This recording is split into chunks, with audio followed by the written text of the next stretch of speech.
Good morning, Kansas City. Welcome to Uncanceled on KCMO Talk Radio 95.7 FM and 710 AM. I know many of you still listen on 710 AM. Big AM signal throughout the Midwest. However you listen, on the app, on, just the live streaming, going to the website, the browser. Any way you listen, we're glad you're here on this Tuesday. A little bit of a gloomy day in Kansas City, but we have a lot of good news again today because it just keeps coming one day after another. To start the show in just a moment, we'll talk about how Trump is back in the USA, and that will be his focus, which is great. I've never seen anybody focused more on exactly where they are at any given moment than Donald Trump. It is absolutely amazing. Also today on the show, the growing list of improbable people on the left that are giving credit to Donald Trump. And this bothers me a little bit because I'm worried they might be onto something, that it could then bring them back toward the middle and get some of their voters back. We like them out there in Wackyville, for sure. At 10:30, we're going to dive into this thing that's going on. I don't know how many people know about this incident that happened at the KU football game Saturday night. There was a verbal confrontation after the game by KU coach Lance Leipold to Joey McGuire, the coach at Texas Tech, over a tradition at Texas Tech where the students throw tortillas whenever they're happy, and apparently they're happy the whole game. So there's new rules in place that make this against the rules, and Texas Tech was actually penalized twice in that game. But after the game, Lance Leipold said something really dangerous was thrown at one of his staff members and hit, and now there's a full-on investigation to find out if this actually happened or didn't. This is going to get really interesting. We'll get into the details of that coming up in about 30 minutes. And then later, we're just going to ask the question, would you allow Alec Baldwin to drive your children to school? Alec Baldwin was in a car crash with his brother, Stephen. They hit a tree in the Hamptons. Just went off the road and hit a tree. Okay, we'll get into that when we start today with Back in the USA, our headline. That is Donald John Trump. And tomorrow is payday in the United States for everyone that works for our federal government. They're expecting to be paid. It will be the first day that any of these workers that we've heard so much about the last 2 weeks will feel any pain. Donald Trump is promising to pay our troops. He is promising to fund the Food for Women and Kids programs, and he is promising to cut thousands of jobs in liberal agencies that he doesn't like because he can, because the Democrats have shut the government down, and this is not up for discussion. He is also expected some point this week to sign an executive order making daylight savings permanent. I guess you can do that through executive order, but then he's going to implore Congress to make it law and will no longer have any time changes ever in the United States. And basically where your watch or your clock is right now is where it will stay.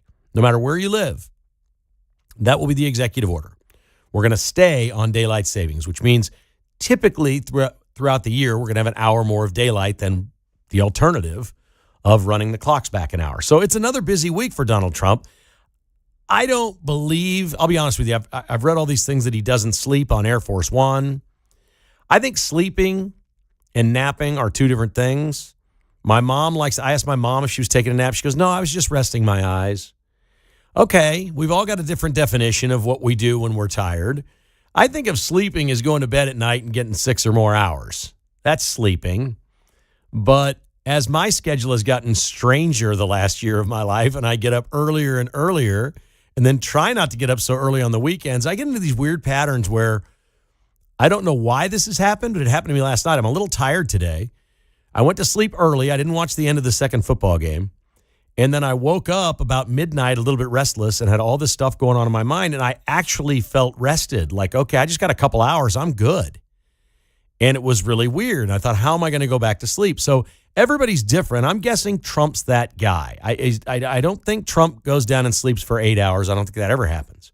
I'm guessing that man can sleep for a couple hours or nap on Air Force One for a couple hours and be pretty much rejuvenated to at least get through the next day until he can get 5 or 6 hours. People are built differently this way. But it is still a remarkable and amazing, that trip that he just made.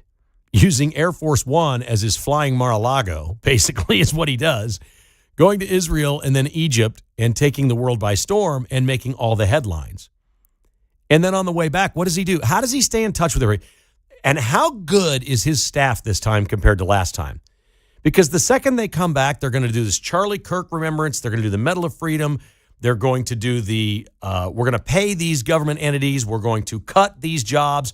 We're going to do daylight savings. Like, it is just a breakneck pace. But everything he does, once he gets in the air and he starts flying back to D.C., is turn his attention to things internal in the United States. And ultimately, these are the things that drive the Democrats crazy, is the internal domestic policies. The Democrats don't like it. They don't seem to mind the government is shut down because they're going on a luxury vacation, many of them, a retreat to Napa Valley to a winery this week, where they will wine and dine very expensively and apparently watch Trump cut out some Democrat programs that they love. It's going to look really weird for them to complain about that from a winery. I'm just saying. And yet they're doing it. Apparently, there are multiple reports out there that they're fuming at Chuck Schumer beneath the surface because Trump, again, is winning. The government is shut down, but the military is going to get paid. Kristi Noem has announced today the Coast Guard is going to get paid. She has said in the past, and they've made fun of things like Saturday Night Live for doing sketches about Kristi Noem and Pam Bondi, they're thanking Saturday Night Live and asking them to keep it up because it's recruitment ads for ICE. And the Coast Guard and the Border Patrol, keep it up. Thank you. Keep doing this. We want all we can get. Meanwhile, the Democrats who control our nation's airports and CNN, which somehow seems to have a stranglehold on the TVs in every airport in America, will not run the Homeland Security videos of Kristi Noem talking about deportation. I don't understand this. It seems to me the federal government, through the FAA, could enforce that and make that run in airports. But it's really weird. There are things that they don't want you to see, and then they go out and try to make comedy out of it. And we basically say, thank you, we'll take all the SNL sketches we want, because nobody in America, other than somebody that will never be persuaded and doesn't even love America to begin with, is going to hate what's going on in the Trump administration. Almost everything he's doing is popular. And it's going to be more popular when he gets to crow tomorrow that it's payday and our troops got paid and the Coast Guard got paid and the program for women and children to eat got funded and we've cut a bunch of wasteful jobs that nobody wants or needs. He's going to win again. I can't think of one good reasons why the Democrat are allowing this government to be shut down. I don't even get it. There's nothing in it for them. There is no, Mike Johnson's right. There's no negotiating this topic. There's a clean resolution sitting there. It's perfectly clean. We'll keep the government open through November, whatever it was, exactly as it is. Nothing changes, which is the bill you signed on for, the laws you enacted. We're going to keep doing this the way the Democrats agreed for, I think it was a 7-week extension or something like that.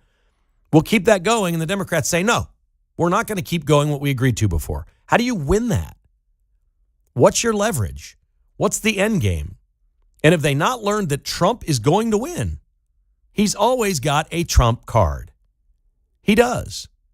It never occurred to me that he could shift tariff money and pay these things. Oh, suddenly we have new money coming into the Treasury that's not appropriated. It's not. It's just going to the Treasury. I'm guessing when the government shut down, the presidential powers allow him to use that to fund whatever he wants. And if he wants to fund the military and aid for women and children and cut jobs, he's going to do it. And they're going to lose again. I love it. Now, all that said, it was a remarkable 36 hours or so in the Middle East. We have already seen signs that Hamas, what was not spoken about is you're basically negotiating with terrorists. That's what this was. It's very complicated. I don't really care that much. I don't have a solution for these people. I know there's a lot of... Hamas just hates people. They're jihadists. They're killers. They're murderers. They're terrorists. That's it. That's what Hamas is. And now that Israel's out of Gaza, Hamas wants to seize control, basically, once again. And we've seen videos already of public executions of what many people are describing as Palestinians, not Jews, Palestinians killing their own, who were dissenters, who were trying to form family or clan militias to take on Hamas and say, we want a better way going forward as Palestinian people than a terrorist group like Hamas running us. Well, if you're a dissenter, They go to a public square on a street in front of cheering crowds, and they put a gun to your head. And they did this to 8 men right after this deal was done, right after Israel pulled out. Now, the people that have been left behind in Gaza that were sympathetic, not necessarily to Jews, but sympathetic to the cause of getting Hamas out of there and making a better state, maybe someday a Palestine or a better way of life, they're going to be killing those people right and left. So the violence has not left the Middle East. A great thing was done. It's a great start, but we cannot in any way trust these people. There are people chanting in the streets while mass executions are taking place. That's happening. It's just not Hamas versus the Jews. It's not a giant regional conflict. Think of this as, I don't know, we've got a great tradition in this country of making gangster movies, mob movies. That's what this is. Hamas is gangsters. There are other smaller clans, mobs, whatever you want to call them, in Gaza trying to be upstart and take on Hamas and get them out, and they could rule the place. There's no democracy. There's no fairness. There's no freedom for these people. It's been totally destroyed. It's a mess. So this fight is far from over. But I, for one, am glad that Donald Trump is back and they're focused on America right now. The rest of this week, I'm all in for that. On Friday, Zelensky will be at the White House, and Trump will probably move his aim toward Russia and Ukraine and trying to solve that thing. These are amazing times. 913-408-7957, the phone number to call, 913-408-7957, if you'd like to join the conversation. Up next, we'll give you a laundry list of Democrats that are supporting Trump. And, oh boy, I got more stadium finance information, not Kansas City. This is in Chicago and Cleveland, the finances of their deals. And I'll compare the Bears and the Browns to the Chiefs next on KCMO Talk Radio.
From Overland Park to Parkville, it's Kevin Kietzman, Uncanceled, on 95.7 FM KCMO Talk Radio.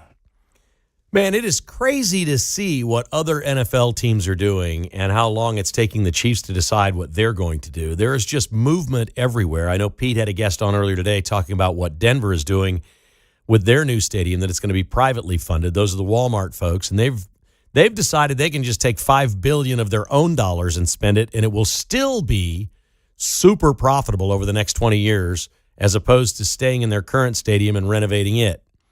This is happening everywhere except Jacksonville, which is on a fourth renovation and an ownership group that kind of wants to move the team from where they are. So a little different situation. But the Bears have announced they're leaving historic Soldier Field. It is, it's far more historic than Arrowhead Stadium. I don't think there's any question about that. They're moving out into the burbs. They want to build, they're building. They're doing this. A $5 billion new stadium and complex. They're asking for $855 million in public financing, which sounds like a lot of money, but that's only 17%. That's 17%. Again, the Chiefs are offered 70% public financing to move to Kansas. These numbers the Chiefs are being offered. Let me say this about you legislators in Kansas. Y'all look pathetic and sad and weak, like completely weak Todd action, weak sauce.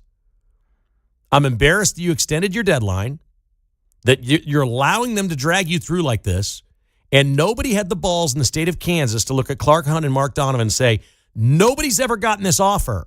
You have until June 30th. You know what? Or get off the pot. What are you doing in Kansas? You allowed Missouri to come through with a 50% pledge from the state if they get a municipality on board to help the Chiefs out, although there is no location really for a new stadium that we know of for the Chiefs unless they want to build where the Royals' current stadium is, but that's way down the road. You might be looking at 10 years before you move into that new stadium if you do that, and you certainly wouldn't renovate Arrowhead in the meantime. You'd lose a lot of money over the next 10 years. Clark Hunt would be in his 70s then. I don't know, man. It becomes very, very complicated. But this is embarrassing for Kansas. I'll just say it. You guys, if you want to do this, you need to put a deadline on them. And does anybody in Kansas have any stones to say the Bears are taking it? They're asking for 17%, and we're offering you 70%. What are you doing, Kansas? How many times you got to ask the girl to the prom? And you just keep getting kicked in the crotch and spit in the face? It's ridiculous. The Cleveland Browns. This is my favorite yet. The Cleveland Browns are building a new ballpark in something called Brook Park. It looks like some sort of a suburb. I'm not familiar with the Cleveland area enough to know, other than, Cleveland Heights, New Heights, right? Brook Park is the location of their new stadium. They've been in their stadium for 25 years. This is year number 26. They renovated it completely in 2014, and they're moving out and moving into a new stadium that's going to be a multi-billion-dollar deal. And get this, in order to be able to go do that, the Browns, seriously, I'm only contrasting the offers. These two teams in Kansas City that have dragged us through this for so long, this is just embarrassing. For both these teams, I'm embarrassed for both of you that you've done this to all of us. Shame on you. Shame on you. The Cleveland Browns are writing a check to the city of Cleveland for $100 million for the right to leave. That's it.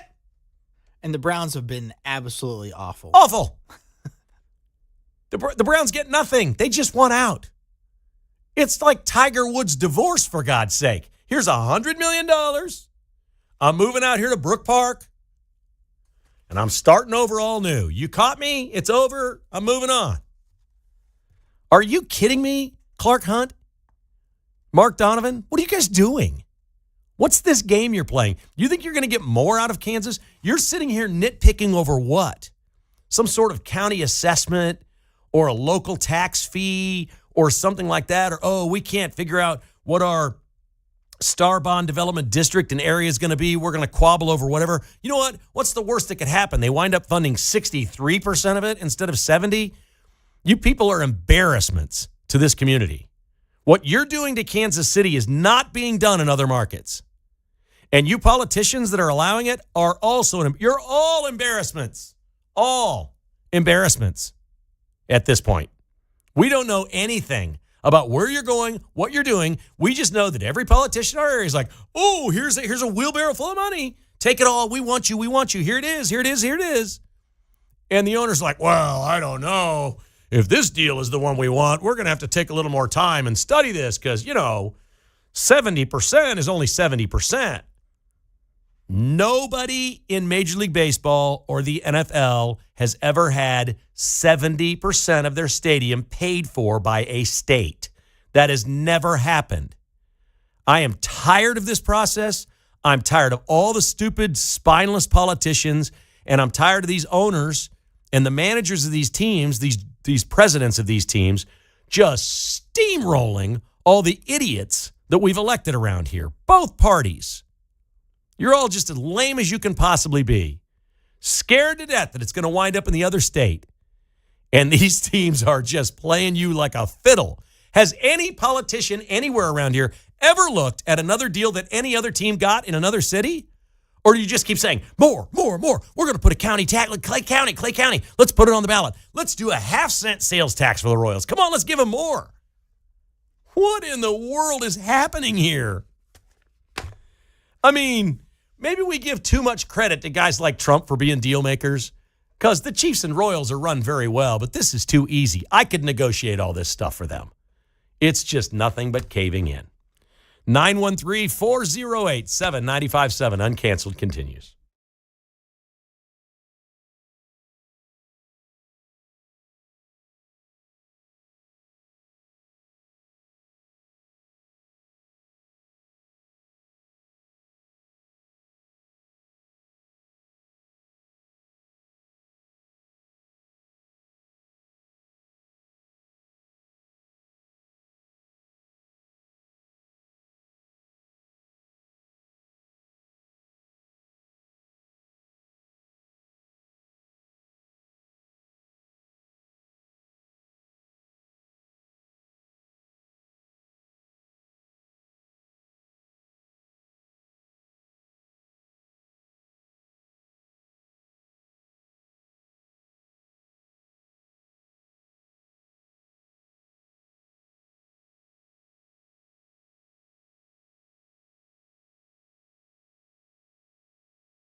Hey, it's Vince Colonnese. Catch my new show at 11 o'clock after Kevin Kietzman on 95.7 FM KCMO Talk Radio. I'm there for you, Vince. The Vince Show coming up at 11. Should be a good one today. Here's a list of people who have credited Donald Trump for the work that he has done in bringing peace to the Middle East. Stephen Colbert, Jimmy Kimmel, Bill Clinton, Hillary Clinton, Chuck Schumer, and Kamala Harris. This is getting interesting. Now, it's pretty thin support for Trump, but they knew it would look really bad if they left him out.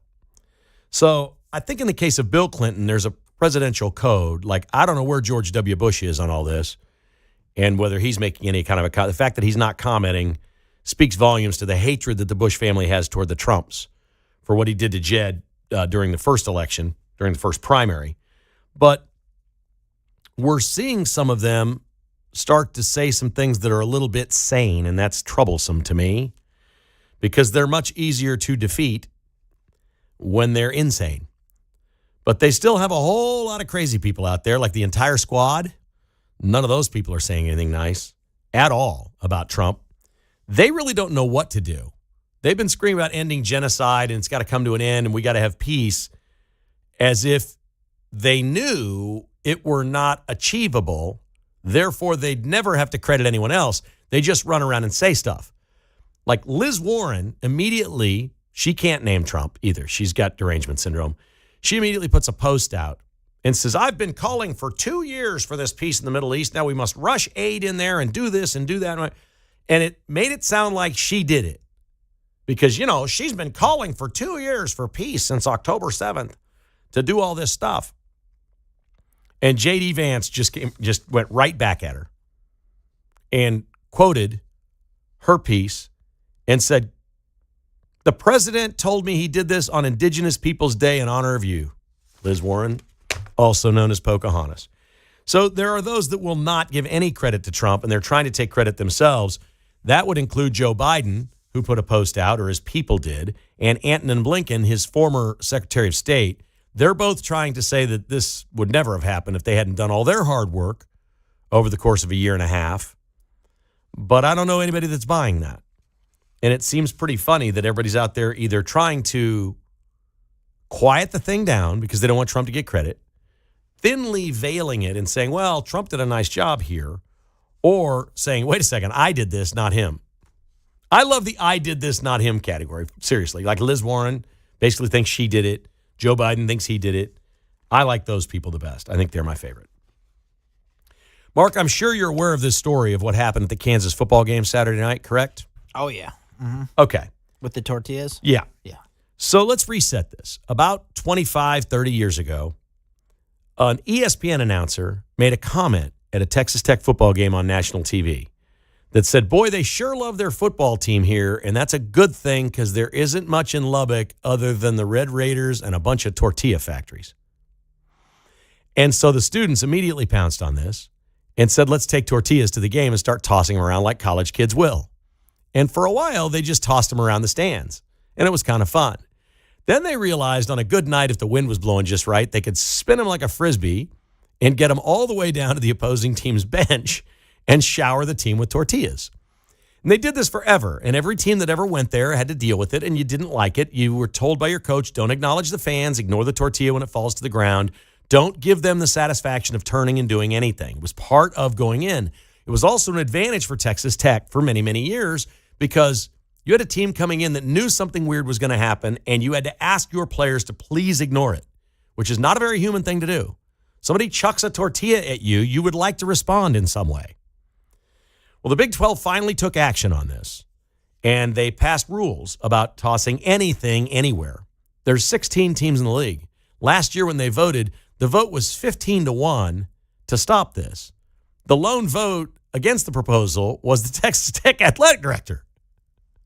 He's like, no, we're going to keep chucking tortillas. It's what we do. He should have withheld his vote. Should have withheld the vote. You're right.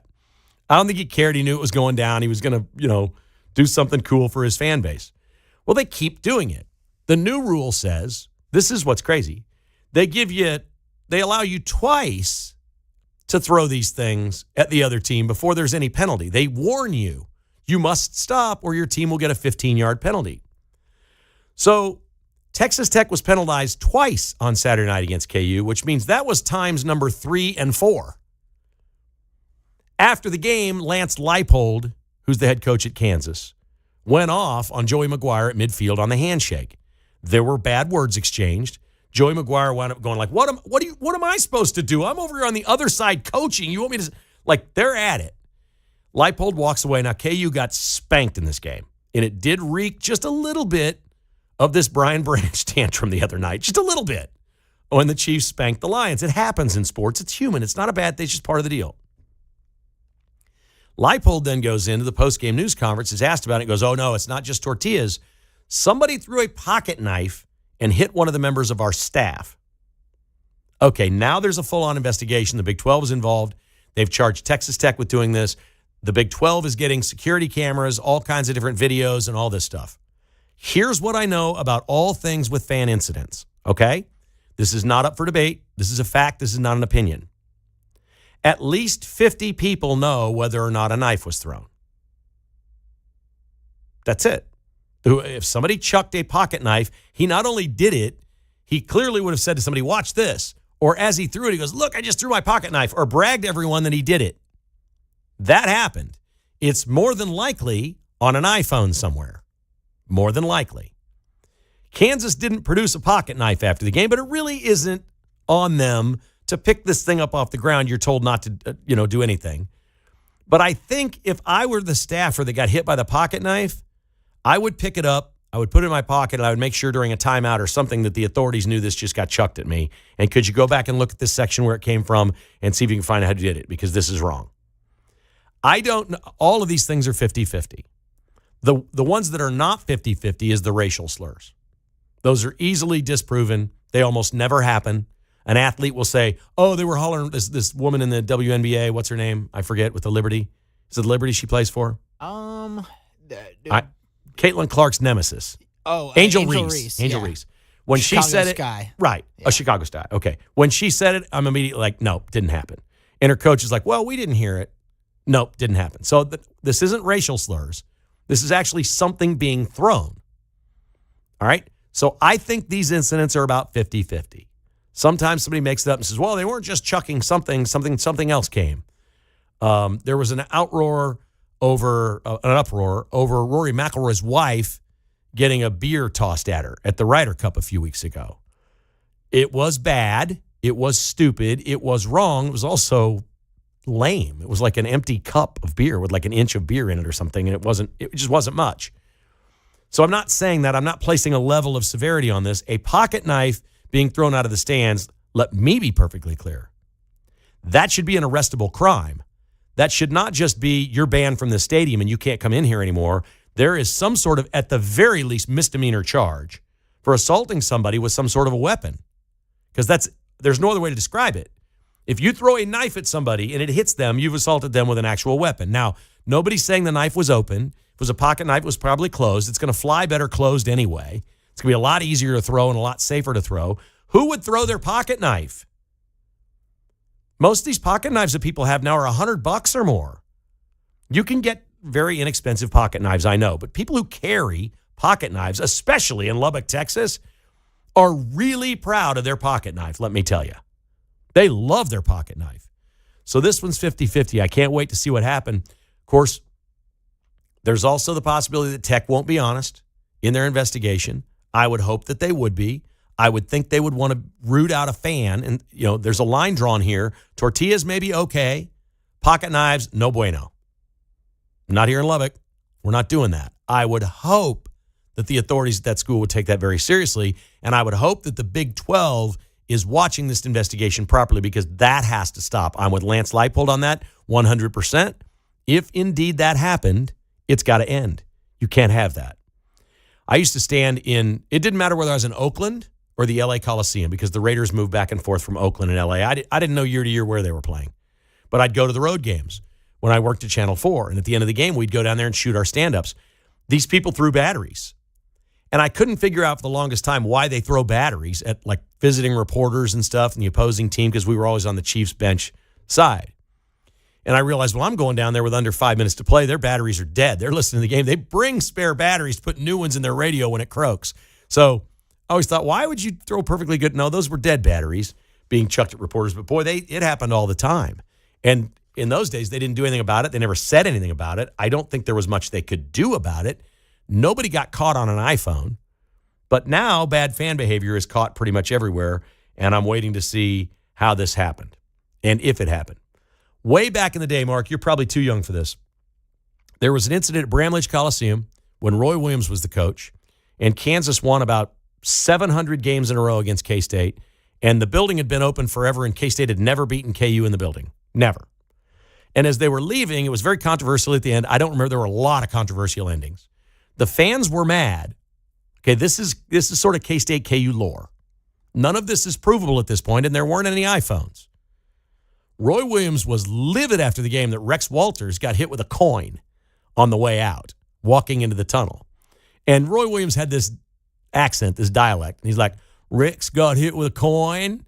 You know, it was kind of a Forrest Gump moment. Like, yeah. Okay, you just won. Get on the bus, go home, Roy. You always win here. He's like, but Rex got hit with a coin, and dadgummit, I didn't have enough money when I was a kid to drink a Coke. And, he was that guy. He was the aw shucks guy. Rex got hit with a coin, and people made T-shirts. Rex got hit with a coin.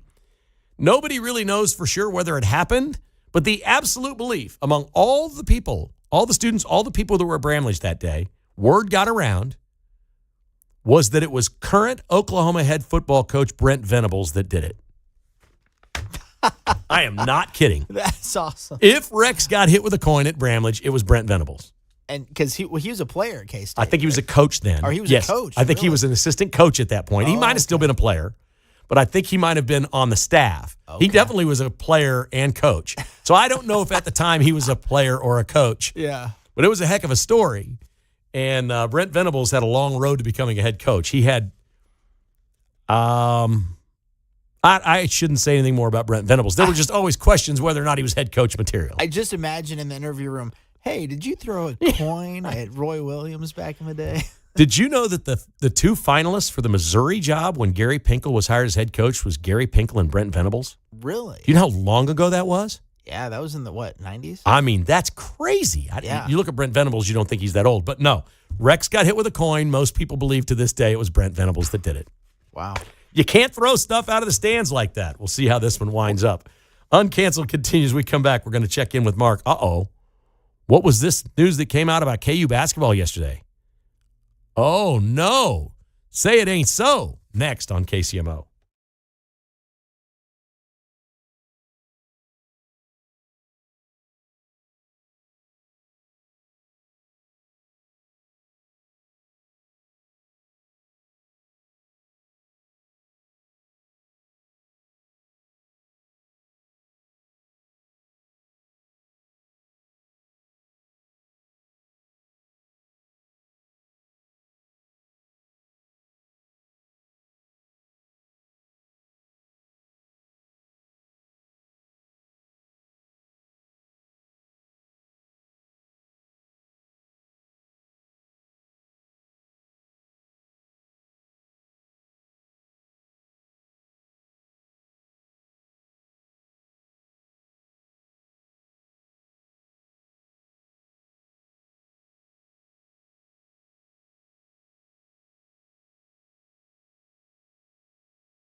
From Smithville to Shawnee Mission, it's Kevin Kietzman, Uncanceled, on 95.7 FM KCMO Talk Radio. The burning question of the day here at Uncanceled is, would you let Alec Baldwin drive your kids to school? And we asked this because Alec Baldwin was involved in an accident yesterday in the Hamptons. He's driving his brother, Stephen, is Stephen the one that's conservative? One of the Baldwin brothers is kind of a Trumper. I believe so. So Stephen, that's an interesting car ride, those two guys together then, right? So Alec Baldwin's driving his wife's Range Rover, and they're in the Hamptons. And an accident happens. It's a single car accident because Baldwin goes off the road and hits a tree. Nobody's hurt. They're fine. Stephen Baldwin's publicist immediately puts out, hey, everybody's okay here. It's going to be all right. And then Alec Baldwin posts, a garbage truck the size of a whale cut me off and forced me into a tree. Okay, that's the story. Not so fast, my friend. The dash cam video shows an entirely different story. It shows that the garbage truck made a perfectly legal right turn pulling out and apparently was in some sort of a proper lane when Alec Baldwin goes to the right of the truck, which essentially is the shoulder, and then loses control of the car on the shoulder and hits the tree. He was in such a hurry. What? He was trying to pass on the shoulder or pass on the right side or something like that? Would you? Well, let's forget the kids because that answer's no. My kids are not riding with Alec Baldwin. Mark Van Sickle, would you ride with Alec Baldwin? No. No way. Why would I do that?Maybe I need to give him a ride. Was he drinking? No, I think they're good there. But the first thing I thought of was he's a distracted human being. So he has to be a distracted driver. Like, he can't be a good driver, can he? He's picking fights on street corners with people. Yeah, avoid that guy at all costs. Can you imagine you're riding with Alec Baldwin and his wife's name's Hilaria, right? Just one letter short of hilarious? I believe so. Hilaria. So can you imagine if you're riding with Alec Baldwin and Hilaria calls him and just lets into him like she's been known to do, and all of a sudden, as the call's getting heated, it's 60 miles an hour, 70, 80, 85, 90. Uh-oh, it's over 100. He hangs up. He's really mad at her. He starts pounding the dashboard. 117 miles an hour. No thanks. I'm out. I am out with Alec Baldwin. Not happening. The Associated Press basketball poll was put out yesterday. The Kansas Jayhawks, ranked number 19 in the preseason poll. It's their lowest preseason ranking in 17 years. Are you shocked by this? No, I'm not shocked. They only have, I think, 2 guys back from their squad last year. They had a lot of guys transfer, a lot of guys graduate. So a lot of freshmen, a lot of transfers. So it's kind of up in the air for KU basketball. That would be 6th in the Big 12. There's 5 other Big 12 teams ahead of them in the poll. Can I make a case for this being complete and absolute malarkey, Joe Biden? Really? Darren Peterson, He is going to be good. by every account, will be the first player taken in the NBA draft next June. Yeah. And he plays for Kansas this year. You're telling me Bill Self has the top draft pick in the NBA draft next year, and you think there's 18 teams better than that, and 5 in the Big 12 better than that? See, this is going to be interesting because they're going to be playing like an underdog now. It's been a while since we've seen that. No chance. Not when they start like 9-1. Yeah. I haven't watched much Darren Peterson. I've seen a couple of highlight films. I'm sure you've seen some, right? Yeah, he's really good. How are you the 6th place team with that guy? It's a good question. I mean, this is like Kevin Durant at Texas or Michael Beasley at K-State when they came in. You got like the top guy in the draft coming in. Those teams were really good, they right? usually go, pretty far in the tournament. Cooper Flagg last year? Yep. Same thing, right? Mm-hmm. Duke was a 1 seed? Yep. I don't know how you take the top player in the NBA draft and finish 6th in the Big 12. I'd like to try my chance at not doing that. And Jock Vaughn is an assistant coach. Right. I like that. I'm not buying any of this. I am not buying any of this. Stan Weber, a few months ago, filled in for me as the guest host here, and he is a tremendous football analyst, just tremendous. He's on my podcast basically every week, Mark. We talk football, and I love when Stan says things because he's just so right all the time. He promised me 3 weeks ago that the Bills are not that good because their defense is horrible and all they have is a quarterback and a running back. They lost again last night. The Indianapolis Colts at 5-1 right now are the 1 seed in the AFC. Yeah. Boy, did the Chiefs pick a good year to have a slow start. Mm-hmm. Yeah, the Colts have had a pretty easy schedule. The Bills, their wins aren't very good against the Saints and the Dolphins, stuff like that. So I mean, the Bills look insanely beatable, don't they? Their defense looks terrible. yeah. The Falcons tried to give that game away so many times last night and just couldn't. The Bills wouldn't take it. Yeah. Their offense couldn't do anything. Tip of my cap to Stan Weber. I'm trying to twist his arm. I'm going to be gone a week from Monday, the day the Chiefs play the Commanders on Monday Night Football. I'm trying to twist his arm into coming in here and hosting the show that day. We'll see if we can make that one happen. Thanks for listening to Uncanceled. The Vince Show's coming up next. This is KCMO Talk Radio.